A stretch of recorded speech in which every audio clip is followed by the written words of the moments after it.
غالباً کراچی کا واقعہ ہے کہ ایک بچہ 2.5-3 سال اس نے وہ مدرسے میں پڑھتا رہا، تو 3 سالوں میں اس نے ایک پارہ حفظ کیا، 3 سالوں میں ایک پارہ حفظ کیا۔ تو وہ ادارے والے سارے ایک دن اکٹھے ہونے کے بعد میٹنگ کی کہ یار یہ بچہ ہم سب کے لیے شرمندگی کا باعث بن رہا ہے، تو اس کو کچھ کریں۔ تو انہوں نے اس بچے کو وہاں سے فارغ کر دیا۔ تو بچے کا والد جو ہے مزدور تھا، وہ کہتا کہ یار میں تو شوق تھا حفظ کروانے کا، یہ مسئلہ کیا ہے؟ اتنی زیادہ کوئی معلومات بھی نہیں تھی دین کے بارے میں۔ وہی والد جو ہے اپنے بچے کو نا وہیں سے لے کے کسی دوسری شہر میں آ گیا، وہاں پہ اس نے کوئی ادارہ دیکھا، اس نے وہاں پہ داخل کروا دیا۔ جب داخل کروایا تو بچہ پڑھنا شروع کر دیا، بچے نے غالباً کوئی 2.5-3 سال کا وقت گزرا تو بچے نے مکمل حفظ کر لیا۔ تو جب حفظ کر لیا تو وہ بچہ اس کی آمین ہوئی تو سارے رشتہ دار آئے تو بڑے خوش۔ تو والد صاحب کہتے ہیں وہ بچے کے کہ بیٹا آپ کو نا میں نے اسی مدرسے میں لے کر جانا ہے ابھی جہاں سے آپ کو انہوں نے فارغ کیا تھا۔ تو وہ انہوں نے بچے کو لیا، وہاں پر وہ چلے گئے۔ تو کہتے ہیں کہ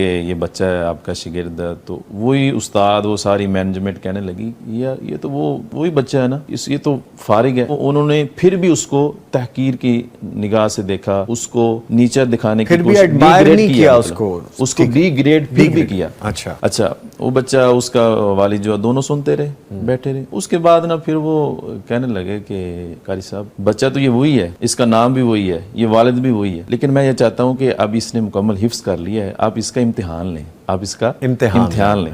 اچھا جب اس کا وہ امتحان لیا نا تو اس کا والد کہتا ہے قاری صاحب صرف امتحان نہیں لینا بلکہ ڈبل امتحان لینا ہے۔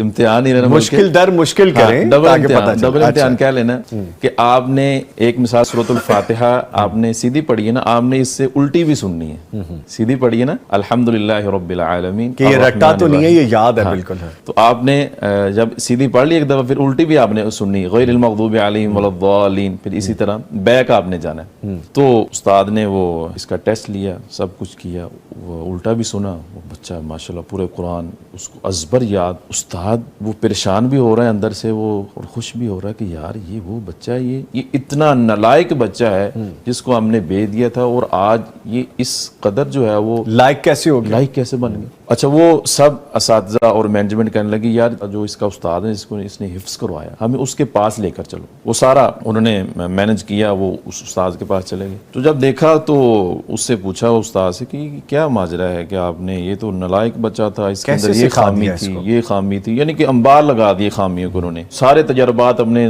وہ کہتے کہ ہمارے ناکام ہو گئے اس کے اوپر، بچے کے اوپر، آپ نے اس کو کیسے لائق کر دیا، اس کو بڑھا دیا اور حفظ کروا دیا اور اتنا ازبر یاد کروا دیا قرآن پاک۔ کہتے یار میرا کوئی خاص طریقہ تو نہیں ہے، جیسے آپ پڑھاتے میں بھی ویسے ہی پڑھاتا ہوں۔ حال پتہ یہ ہے کہ بچے جب رات کو سو جاتے ہیں نا تو میں وضو کرتا ہوں، وضو کرنے کے بعد میں مصلی پہ آ جاتا ہوں، 2 رکعت پڑھتا ہوں اور اس بچے کے لیے خاص دعا کیا کرتا ہوں۔ اللہ اکبر، اللہ اکبر، اس بچے کے لیے اللہ اکبر خاص دعا کیا کرتا تھا تہجد کے وقت کہ اللہ یہ بچہ، یہ جس نے سب اساتذہ نے، مینجمنٹ نے، دنیا نے اس کو چھوڑ دیا ہے، ٹھیک ہے، اس کو نالائق کہہ دیا، پتہ نہیں کیا کیا کہہ دیا، لیکن اس بچے کا اور اس کے والد کا اتنا شوق ہے کہ یہ میرا بچہ پڑھ لے، لیکن اس دعا نے اس بچے کو اس قابل بنا دیا، ناممکن کو بھی جو ہے ممکن کر دکھا۔